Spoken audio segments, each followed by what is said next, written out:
மலர்ந்து மலராத பாதி மலர் போல வளரும் விழி வண்ணமே, வந்து விடிந்தும் விடியாத காலை பொழுதாக விளைந்த கலை அன்னமே.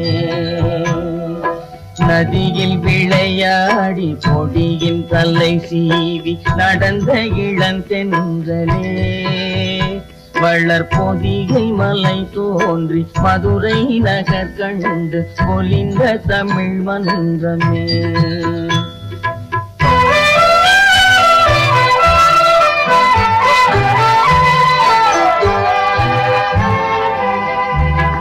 யானை படை கொண்டு சேனை பல வென்று ஆளப் பிறந்தாயடா, புவி ஆளப் பிறந்தாயடா.